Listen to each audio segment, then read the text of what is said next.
Article 82 Readjustment of seats after each census. Delimitation of parliamentary and assembly constituencies. इस पे ये based है. इसका काम क्या है? आर्टिकल 82 जो है वो हमें बताता है कि किस तरीके से पार्लियामेंट्री कॉन्स्टिट्यूंसीज को हम समय समय पर रीएडजस्ट करते हैं. क्यों रीएडजस्ट करते हैं? क्योंकि पॉपुलेशन चेंज होता है. इसका काम है रीएडजस्ट करना, डीलिमिट करना. डीलिमिट का मतलब क्या होता है? बाउंड्री बनाना पार्लियामेंट्री और असेंबली कॉन्स्टिट्यूंसीज के लिए. लोकसभा और विधानसभा के कॉन्स्टिट्यूंसीज को एक तरह से डीलिमिट या उस पर बाउंड्री बनाना और उसे एक एक करके सेग्रीगेट या सेपरेट करना. इसकी अथॉरिटी किसके पास है? इसकी अथॉरिटी देश के संसद के पास है, पार्लियामेंट के पास है, जिसका काम है कानून बनाना और ये रीएडजस्टमेंट आगे बढ़ाना या कैरी फॉरवर्ड करना. किसके थ्रू? डीलिमिटेशन कमीशन के थ्रू. उसके बाद अगर हम देखें तो इसका हिस्टोरिकल बैकग्राउंड या इसके कौन कौन से हमने इतिहास में इसमें कॉन्स्टिट्यूशन चेंजेस हुए हैं. पहले तो हमारा संविधान 1950 में इनैक्ट हुआ. 1952 में पहला डिलिमिटेशन हुआ. क्यों हुआ? क्योंकि उसके बाद 1952 में देश का पहला जनरल इलेक्शन हुआ.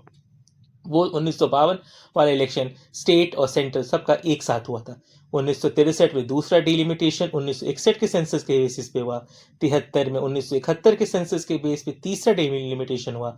76 पे इंदिरा गांधी की सरकार ने 42वां संशोधन करके डिलिमिटेशन को 2021 तक फ्रीज कर दिया. कारण क्या दिया?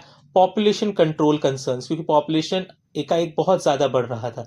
2002 में 91वां संशोधन ला के डिलिमिटेशन को वापस से हमारी सरकार ने उसको चौथे कमीशन के बेसिस पे एक नया एक्ट लाया और उस डिलिमिटेशन को करने का प्रयास किया, लेकिन वो नहीं हो पाया. उसके बाद इस साल 2026 में डिलिमिटेशन फ्रीज को हटाया गया और अब एक एक्सपेक्ट किया गया है कि 2126 का सेंसस चल रहा है, उस बेसिस पे डिलिमिटेशन किया जाए. इसका ये ज़रूरी क्यों है कि हर 20 साल में करना ज़रूरी होना चाहिए, रीएडजस्ट करना चाहिए, क्योंकि हमारी जो जनसंख्या है वो बढ़ते रहती है. अभी लोकसभा में 543 सीट्स है जो हर अलग अलग स्टेट्स पे बटी हुई हैं. हो सकता है इस नए डिलिमिटेशन के बाद वो फिर से और इंक्रीज हो जाए. पार्लियामेंट इसकी अथॉरिटी रखती है, वो डिलिमिटेशन कमीशन बनाती है और वो डिलिमिटेशन कमीशन का जो ऑर्डर होता है, जो वो फाइनल होता है, वो उसे किसी भी कोर्ट में क्वेश्चन नहीं किया जा सकता. डिलिमिटेशन में रिजर्व कॉन्स्टिट्यूंसीज पे भी ध्यान दिया जाता है. आर्टिकल 330 आर्टिकल 332 के हिसाब से आर्टिकल 330 में पार्लियामेंट की रिजर्व कॉन्स्टिट्यूंसीज और आर्टिकल 332 में अलग अलग विधानसभा की रिजर्व कॉन्स्टिट्यूंसीज के बारे में बताया गया है. फ्री स्पिरिट कॉन्स्टिट्यूशन 1942 में, जैसे मैंने पहले बताया, इसे फ्रीज किया था, वो आगे भी कर सकती है. उसके बाद इंपॉर्टेंट होता है डिलिमिटेशन कमीशन. डिलिमिटेशन कमीशन का कॉम्पोजिशन इंपॉर्टेंट है. रिटायर्ड सुप्रीम कोर्ट के जज इसके चेयरपर्सन होते हैं. Chief election commissioner of India इसके मेंबर होते हैं और स्टेट कमिश्नर्स, अलग अलग स्टेट के इलेक्शन कमिश्नर्स भी इसके मेंबर होते हैं. इनका पावर क्या है? सिंपल पावर है. इन्हें पता करना है कि हर स्टेट में कितनी कॉन्स्टिट्यूंसीज बननी जरूरी है, फिक्स बाउंड्री करना है, हर पॉपुलेशन के हिसाब से अलग अलग बाउंड्रीज को एडजस्ट करना है. वो इंक्रीज या डिक्रीज दोनों कर सकते हैं, बढ़ाओ घटा दोनों सकते हैं. SC ST रिजर्व सीट्स के हिसाब से उनको अलग से रिजर्व सीट्स जो होते हैं उस पर रिजर्वेशन के हिसाब से, जहाँ पॉपुलेशन ज़्यादा हो, यहाँ SC ST को प्राथमिकता मिले, उसके हिसाब से उसे भी आइडेंटिफाई करना उनका काम है. उसके बाद कंडक्ट करना है public sittings and considers objections. वो ऑब्वियसली वो समय समय पे डायलॉग के थ्रू होते रहता है.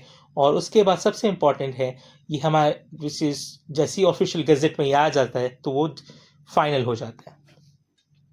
उसके बाद अगर हम देखें तो अभी ये जो 2026 का डिलिमिटेशन है, अब जितना हमारी पॉपुलेशन लगभग 145 से 150 करोड़ के बीच आंकी जा रही है, तो इस अपकमिंग इलेक्शंस में इस चीज़ का ध्यान, अपकमिंग इलेक्शंस जो होंगे उस पर इस पॉपुलेशन के हिसाब से डिलिमिटेशन होना ज़रूरी है.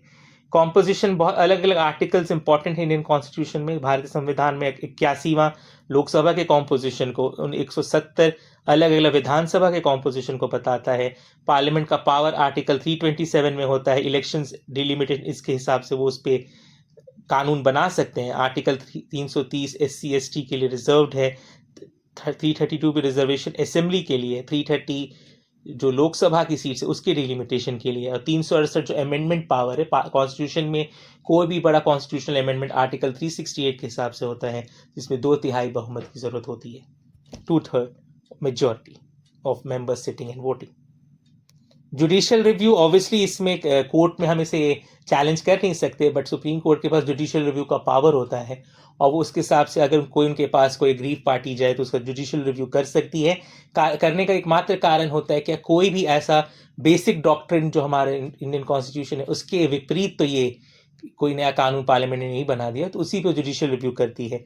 कुछ इंपॉर्टेंट केसेस जैसे delimitation commission versus Meghraj Kothari बहुत ही डीलिमिटेशन के लिए बहुत इंपॉर्टेंट केसेस में है, उसे भी आप देख सकते हैं। Thank you. जय हिंद।